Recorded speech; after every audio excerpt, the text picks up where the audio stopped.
ನನ್ನೇ ಇಗ್ನೋರ್ ಮಾಡಿದ್ರು. ಆದ್ರೆ ಇವಾಗ ನನಗೋಸ್ಕರ ಫೈಟ್ ಮಾಡ್ತಾ ಇದ್ದಾರೆ. ಇಷ್ಟು ದಿವಸ ಎಲ್ಲ ಕಾರ್ನರ್ ಅಲ್ಲಿ ಬಿಸಾಕಿದ್ರು ನನ್ನ, ಆದ್ರೆ ಇವಾಗ VIP ಟ್ರೀಟ್ಮೆಂಟ್ ಇರೋದು ನಾನಿಲ್ಲ ಅಂತಂದ್ರೆ ನಿಮ್ ಮನೇಲಿ ಟೀ ಇಲ್ಲ, ದೋಸೆ ಇಲ್ಲ, ಅಷ್ಟು ಯಾಕೆ ನಿಮ್ ಲೈಫೇ ಇರಲ್ಲ. ಬುಕ್ಕಿಂಗ್ ಟೈಮಲ್ಲಿ ಏನೋ ಮಾಡ್ತಾ ಇದ್ರಿ, ಇವಾಗ ಬರ್ತಾ ಇದಾರೆ ಭಿಕ್ಷೆ ಬೇಡಕ್ಕೆ. ಗ್ಯಾಸ್ ಅಣ್ಣ ಒಂದು ಗ್ಯಾಸ್ ಇದ್ರೆ ಪ್ಲೀಸ್ ಕೊಟ್ಬಿಡಣ್ಣ, ಮನೇಲಿ ಗ್ಯಾಸ್ ಇಲ್ಲ. ಸಿಗತ್ತೆ, ಆದ್ರೆ double rate.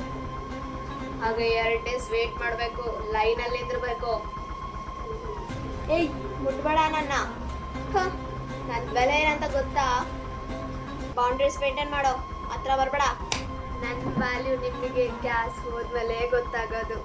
Induction stove ತಗೊಂತೀರಾ, current ಹೋದ್ರೆ ಏನ್ ಮಾಡ್ತೀರಾ? ಕೋಲ್ಡ್ ಜೊತೆ ನನ್ನ ಪಕ್ಕದಲ್ಲಿ ಇಟ್ಕೊಳ್ಳಿ, ಇಲ್ಲ ಅಂತಂದ್ರೆ ಕಳ್ತನ ಆಗದ್ ಪಕ್ಕ.